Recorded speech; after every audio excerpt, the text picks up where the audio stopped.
In this week's episode, we talk about a lot of gaming news and what may be the best game ever leaked that's not leaked and may not happen, but may happen. Stay tuned. This week in our collective heads, wanna put an old rumor to bed. Stereotype that you've all heard, how we're all just angry video game nerds. Most of us have actual jobs, kids and families and cats and dogs, yeah. This week in our collective heads, this week in our collective heads. Welcome to This Week in Our Collective Heads, episode 102. Alright, and for those of you listening on audio, Patrick did not just take a giant bong rip. You can go check it out on YouTube and see what he's actually doing. Welcome to This Week in Our Collective Heads. I'm Kevin, and I'm joined by Patrick, the man with more active projects than he has fingers. It's true. Yeah.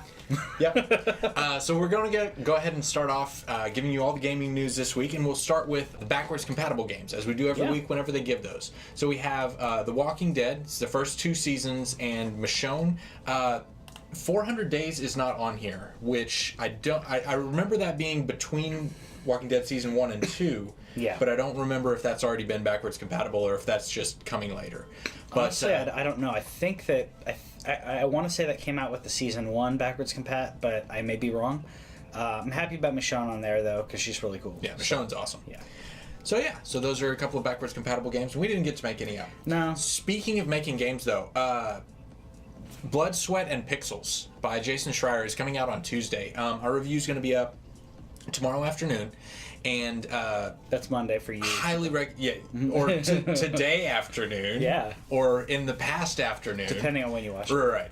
But yeah, this is a book. Basically, it's about development hell and the way that games get made, and it was really fascinating. I really enjoyed it. Again, go to our review. But yeah, we have the PlayStation Plus games for this month, which I think is a pretty good list. I'm happy with it just for one pick. Okay. Infamous. So Infamous Second Son is fantastic. I'm always happy to play Infamous games. Infamous and Prototype, which people don't talk about Prototype a lot, but it's another one that I'd put on that list.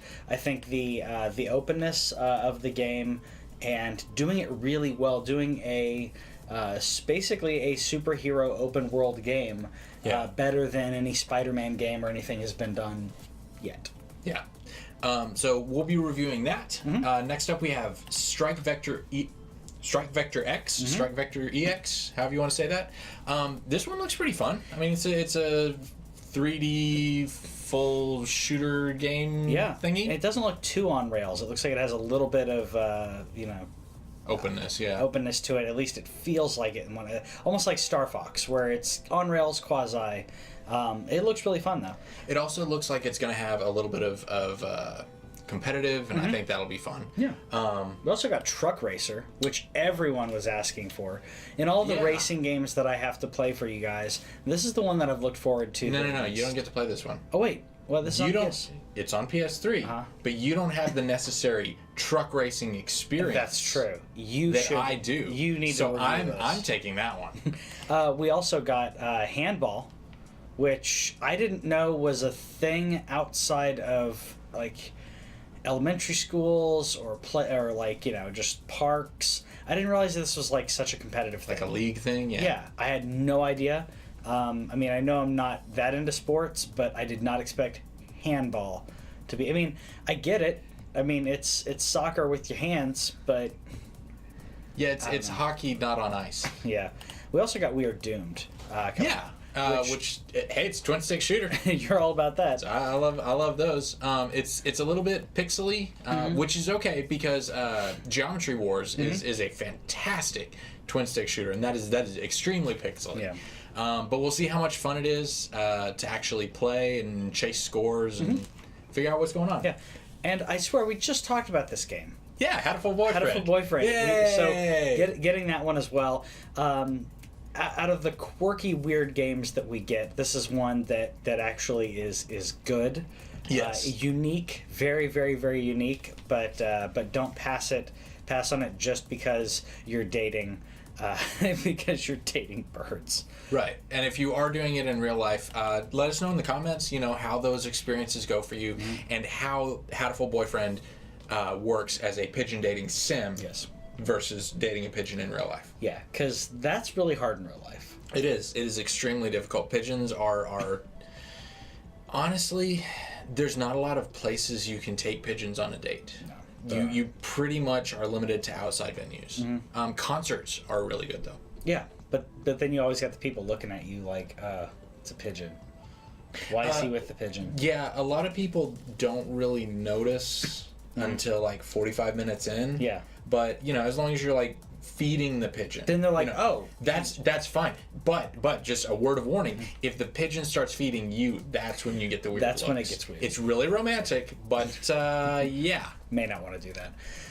Okay, we had what was possibly the best news this year. Best potential news. Best potential news of this year, the best potential leak of this year, in that allegedly, there was an alleged leak that Game of Thrones was being done by Bethesda, so an open world Game of Thrones game. And if you're watching this is not that. This is the Telltale Game of Thrones, as you can see. Right, so it's a different set of bugs. A different set of bugs, but I was so excited because the open worlds that you can do with Skyrim, and doing basically doing an open world action RPG with all of the choices, doing a Bethesda Skyrim game, but in the world of Game of Thrones, sounded amazing. Yeah. But unfortunately, we're being told that is not accurate. I still don't. I don't believe believe that this is not accurate, because Bethesda will keep it quiet. Even if they're working on it, they're like, no, we have no idea. We never have worked on that. There are some companies, Nintendo and Bethesda among them, who have had histories of actively denying things that we later found out to be true. So that's a thing. We'll see what happens. For now, it's just a rumor. But yeah, if Bethesda is doing Game of Thrones, I would be extremely excited about that. And if you're really wanting to play Bethesda Game of Thrones, go play Skyrim on PC. There are mods that make it more because Game of Thrones. Course there are. Yes, there are. So some people are actually actively trying to make Westeros within that, but it's not done. If it is, let me know in the comments, because I haven't seen it yet. But they're actively trying to make at least the environments. Yeah. And it would be a great world to jump into. I would like to visit the Red Keep. Yeah. The Red Keep sounds like a lot of fun to visit. Oh, yeah. And maybe someday we'll be able to do it in VR. We might. On our PlayStation VRs, which got a quasi-price drop. Basically only the bundle. Yeah. What had been being sold for $400 now includes the camera. Which, so it includes the camera, but doesn't include the Move controllers, right? Nope.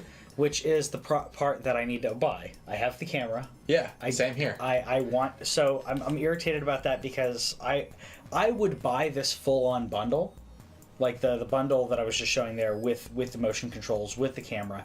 I would buy all of that and then give or sell that camera out. Yeah. I mean, I would do that, but it's odd that they finally release a bundle however long after the actual system came out, and it still doesn't have everything you need. That seems counterintuitive. Well, they have the full-on bundle, but it's $500. Still? For the if they dropped it to $450, then I'd missed that. I thought those had sold out. No, I mean, I just saw one at Target. Huh. Yeah, with Move controllers, camera, and the VR, $500. There you go. And it made me want to get it, but I'm waiting for now. Maybe Christmas. That's very strong of you. Just because you have the money does not mean you need to spend it. You got to be an adult sometimes. Sometimes. And other times you sit at home on a Sunday and record things and talk about video games for hours. Yes, you do. And one thing that I love about video games is the growing trend for developers to give more options to the players. Yeah. This has been a thing for console, PC. Yeah, because PC's been a thing forever. We saw it with Neo, with changing, saying, hey, do you want better gameplay? Do you want story? So it's a locked. And particularly with the PS Pro, a lot of those patches, because I know there's options on Witcher, on Neo, and Nier both. And now you can have it on your Switch if you're playing Fire Emblem, which I think is great for this game, because Fire Emblem Warriors is the action RPG ish Fire Emblem game. So that makes perfect sense. If it's an RPG, doesn't matter. If it's a third person isometric, doesn't really matter in my opinion. It matters with action RPGs and first person shooters the most. And this, I want a higher frame rate. Absolutely. I don't mind going lower. Now, Like the resolution on 250 soldiers that you're slicing into pieces simultaneously. I mean, how detailed do their faces really need to be? Yeah. The other thing to keep in mind with this is the Switch is not native 1080p. Right. So it's already not now, because I saw people talking about that, saying, well, why couldn't they blah blah blah whatever. I don't mind. It's like Zelda 720, I think.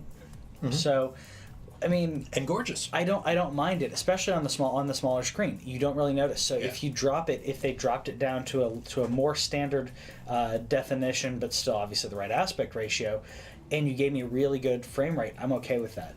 Or something in between. The cool thing about these digital digital games and everything, even with the cartridge, is the adjustment, and when it comes to resolution, doesn't have to be locked in. You can play a game like Halo was. What was it? It wasn't 720p. It was like 980 or something like that. Which one?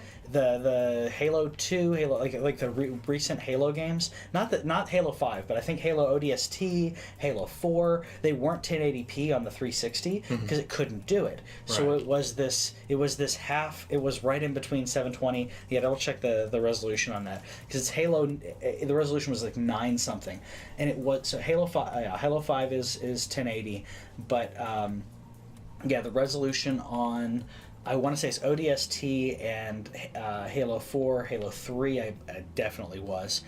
But you can do that with a game and say, it doesn't run quite that well in 1080. Let's drop it down. It doesn't for the Switch on a small screen like that, 720. Bump it down to 6, whatever the math is on that, 640.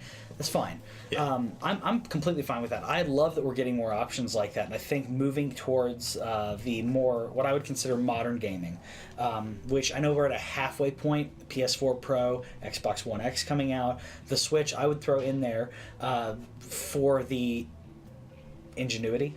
Yeah. I think having these options is important, especially for games like Dark Souls, which I hope would get some more options. I mean, like this is kind of a.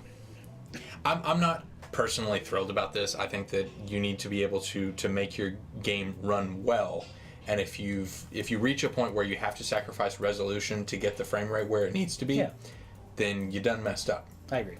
However, if they had given you an option to drop the resolution in Dark Souls running through Blighttown, you'd have taken it, because that game still, to this day, even if you try to play it on an Xbox One like you did, it's still kind of broken. Yeah. So, game development, as it is stated in this book, I mean, game development is hard. But I think that there's a possibility that it could become something that allows developers to cheat the system a little bit and scale back, and maybe not come up with the clever ideas that they did. Sure. Because a lot of the ingenuity in the brilliance of Nintendo games is game developers working within limitations and finding creative ways around those. I agree. And those make some of the most amazing games and things that we don't notice when it's in a menu option.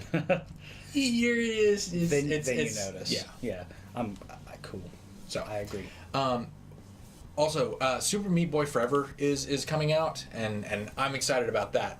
But this is actually going to be part of the Nintendo Switch bit that we're going to have for the main topic, because this is coming to Switch. The reason that I'm highlighting it here is because during that discussion, Nintendo said, Super Meat Boy Forever is coming first to the Switch. And Nicholas went, nope. This is coming to all the places, and they did that with Kentucky Route Zero as well. The TV edition is first coming here, and it's like, no, we're bringing that to all the places. I'm excited to talk about the Switch news on that, so I'm gonna stop myself. But I love this because for an infinite runner kind of game like this, and it forcing you to run fast is really cool. Speaking of running fast, Sonic Mania is a thing, and so Sonic Mania I've been playing on Switch, which I think is a great platform for it. It's quick. The frame rate and colors on this are just amazing, as you can see. Yeah. It's classic, Sonic. It's everything that you want, but a newer version of it. And much bigger levels than we got in the other games. Huge levels. That was the surprising thing to me. I played one for like almost 8 or 9 minutes. I'm like, what the heck is going on? Awesome. And I wasn't messing around. Yeah, in Sonic 2, if your timer reached 10 minutes, you just die. Yeah, so I'm really loving it. But the Steam version, unfortunately, has the Devora was I can't remember. It's De Novo DRM. So De Novo DRM, what it does is check it regularly to see if you have a legitimate copy, and it verifies your copy with the server online, which thankfully people have been hacking and breaking that DRM because I think it's freaking horrible. I don't like a lot of DRM anyways, but this is basically saying you can only play with an internet connection, which obviously Microsoft knows does not do well, but developers need to understand that's not a good way to check in with people. Yeah. You don't always have a connection. De Novo, when it first came out, was like, we are unbreakable, your games will be safe forever. But actually, they've already been cracked, and when this came out, there were a lot of people who were unable to play offline, and for some people, it actually broke the game and it took resources away from it. And so they did actually fix this. They've removed the DRM, and so everything's okay now, I guess. But I love Sega's response though. Sega's response was the Sonic Mania PC offline play bug has now been patched. Thanks for your patience, and let us know if you experience any further problems. Okay, I didn't see that. That is the bug. Wow. Of DRM. Thanks, Sega. Yeah.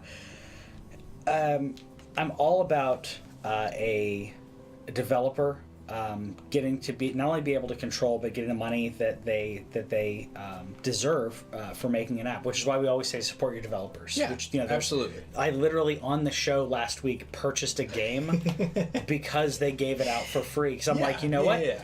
It's in my Steam library, which means I'll play it in like 3 years. Yeah. But I really want to play it specifically because of that. Actually, and it's horror, so I should probably play it for our Halloween month. Yes, he just announced that, and then I roped him into it, so now he has to do it. Now I have to do that.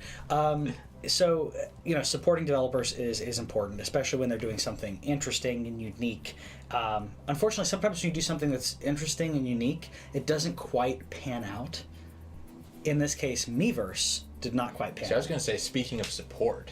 Speaking of support. Yeah. Speaking of support is being dropped for Miiverse, which, I mean, that was the thing on the Wii U where it was like, oh yeah, I see the other people running around.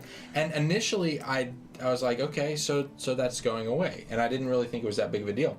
But as it turns out, Miiverse is actually what Mario Kart's online multiplayer was based on.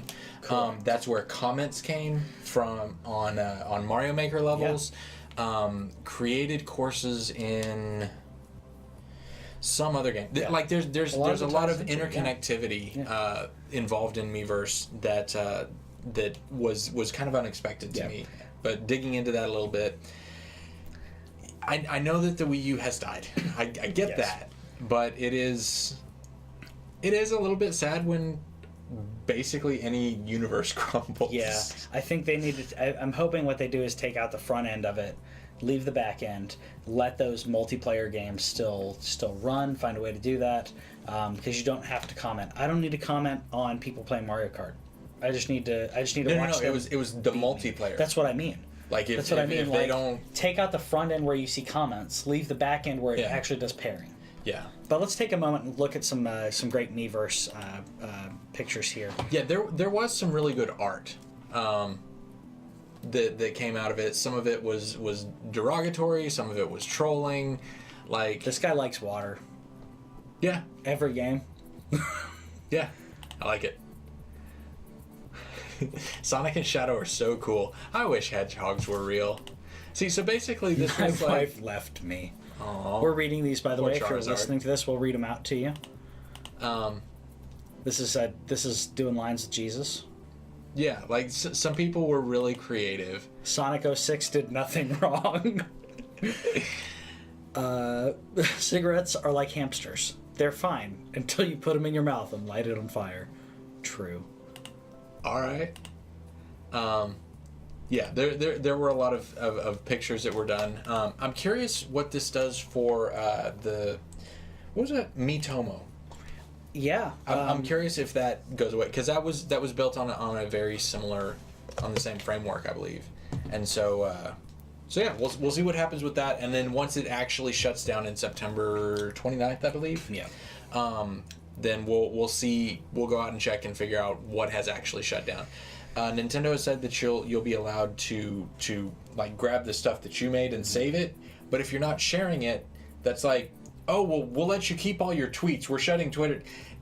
No, the entire point of Twitter is to share. The point of Miiverse was to share, and I don't need to comment on my own game. I can remember if I liked a specific level. If I have a problem remembering that I liked a specific level, then I have dementia or other issues going on, and man, that's gonna be fun when I get to play Super Mario Brothers 3 for the first time again. Yeah, I hope I'm there to watch that. I hope we get like nursing home rooms next to each other, and we'll like drill a hole in the wall, and we'll like do old school LAN parties. Sorry, you threw me off. I just imagine like one of us yelling off to the other one. I just imagine one of us yelling off to the other one. Kevin, have you played the Zelda? See, I thought you were going to go somewhere else with drilling a hole in the wall. I decided to move. You mentioned it. I appreciate it. You mentioned it. I skipped it. Yeah, but it was in your brain first. It was. So speaking of skipping things, that has things that don't belong online. Yes. Is Maze who build ice walls against their own team. Reporting on Overwatch has been implemented for consoles, which is something that's been necessary for a long time. Because if you've ever been in a competitive Overwatch match and had a Mei that built a wall that prevented your own team from winning, or just jumped off the cliff, or wasn't willing to actually play, or sat there screaming, there's a lot of things and reasons to report players, legitimate reasons. I agree. And like whenever the Mei players were popping through the ice wall in Antarctica, and cheating that way, I wanted to be able to report that, and all I was able to do was like throw up a YouTube video and tweet it at Blizzard and be like, hey, you're probably not actually in charge of this, but it was broken and it made me mad. Yep. But now on console, as they have been able to do for some time on computers, we can actually report people and say, hey, these people suck. Which I think is great. I don't like some of these, though. Okay, abusive chat, I get it. Griefing, I completely get, like you were talking about. Poor teamwork. Yeah. Okay, what's the difference to me between poor teamwork and griefing? Because in Overwatch, you're already on their team, and if the person is griefing is so. What were the other options on there? Was cheating, right? Spam, and activity. So, griefing is basically making a game harder for your own team purposely because it's funny. Right. Poor teamwork is not paying attention to the objectives, and people who are not paying attention to the objectives being matched up. I think that the poor teamwork will actually probably only affect the algorithm. See, that's what I'm worried that would be about. fine with and me. that's what I'm worried about. I hope that each one of these has a different level of what they're going to do, how they're going to contact the people, because let's say you got someone who's really not good at Overwatch, or you have someone who's very new. I was talking to a friend of mine recently, and she said that she was playing it at a friend's house. They were trading around, kind of like we did at the party the other day. Kind of trading around. She got on there. She started playing. Everyone else was talking, and she kept yelling out, "I don't know what I'm doing. I don't know," but everyone else was talking. She's playing online with other people. Okay. She had no idea there was an objective. Okay. So she just was like running around killing people, and every now and then she was like, I got kind of stuck in this. Where is everybody? So if someone she wasn't on chat. She wasn't on voice chat. Okay. So if you're doing that, if you're watching someone mess around like that, and you don't know if they're serious. You don't know if they're a complete noob. I mean,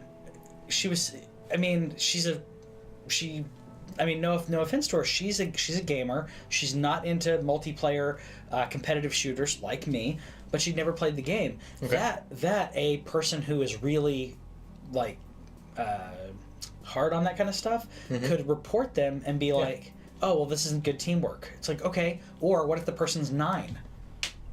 Yeah, I don't want to play with 9-year-olds. I don't either, but... And I want a way to report them, make myself feel better. For all we know, that one just goes off into the ether and it doesn't even matter. I hope that it goes off... Or it allows them to pull game data. And see, is this a consistent thing? See how this is working. So because we don't know how it's implemented, and because I will feel better reporting people about bad teamwork... I'm worried about the time that it takes to have to actually investigate something like that. I don't think they're going to investigate it. Okay. It's kind of like YouTube or anything else. You report something, they just go, oh, okay, banned. Or, okay, that video's down. No, Blizzard has a consistent history of working with the community and pulling stuff like this. And so 6 months from now, they might detail, okay, this is what these things did. This is how it helped our algorithm. But they only tell us that after the fact. Yeah. And so for right now, I'm willing to give them the benefit of the doubt and say, okay. And as far as poor teamwork, I think that's something that... I think that's a relevant complaint. Particularly if you're doing it in competitive. Because if you're in competitive, yes, my score can be adversely affected by your performance. I agree. And as a result of that... Like ranked Rocket League play. Yeah. Like that's why... Poor teamwork is something that... I get that. Is relevant. I get that, yeah. Well, something else that's relevant, but might not be that relevant for much longer, is Shovel Knight. The last bit of Shovel Knight DLC, King of Cards, is coming out, which I've loved Shovel Knight. Shovel Knight is so amazing. This is a great, a great throwback 16-bit game. If you've not played Shovel Knight, I know so many people who have so many different types of gaming. The diversity of gaming in regards to difficulty and everything and what types of games they like. Shovel Knight is pretty universally loved for the quaintness, for the simplicity. It is difficult at times, but we've had multiple DLCs come out. This is the last bit for Shovel Knight. I say it's the end because it's the end of this game. Does not mean they won't come out with another Shovel Knight or something else that's a spiritual successor. But this was the last of the 3 DLCs that they had promised during the initial Kickstarter. Yeah. Good awesome on them. They finished. They did an amazing game. They did all 3 DLCs from Kickstarter, which is a lot more than a lot of people do with Kickstarter. Yeah. So I applaud them for doing this, and I really hope. I can't wait to play this, but I also hope that the developers, whatever they're moving on to next, is what they actually want to move on to. We know with Miyazaki and many other, and Kojima, for example, a lot of these developers, when they're put into the AAA environment, when you get thrown into that, you start making games towards the audience, and you start making games that you're being told to make in one way or another. And I'm thankfully with Yacht Club, I don't think they have to do that. Yeah. And I'm really glad for that, because they're not going to get pigeonholed, kind of like Nicholas and others.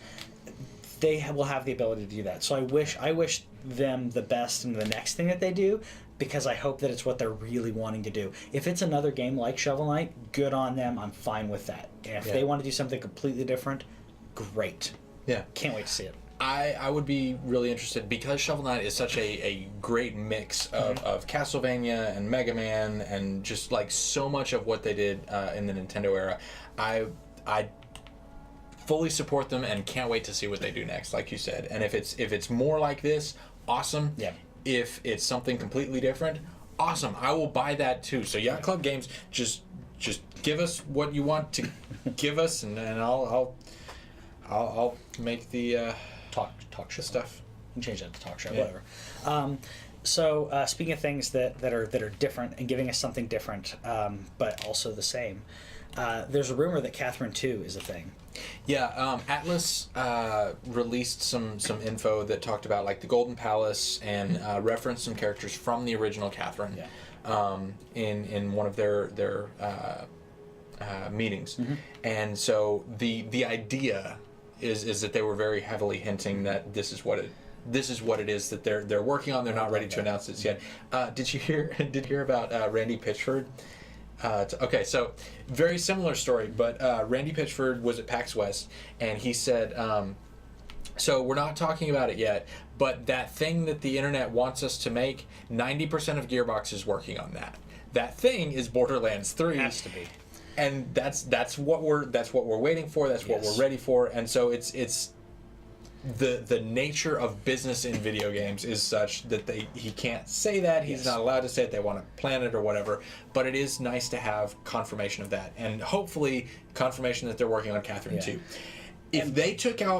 If they shortened the dream sequences, I would be. You want more of this? You want more of the real life story aspect of it? Yeah. Because, which is great. Catherine, by the way, if you haven't played Catherine is about a man who's in love, who's engaged to a woman named Catherine. He meets another woman named Catherine with a K, and she's the opposite. She is the wild child, and it's going through like trying to balance out like, what do I really want?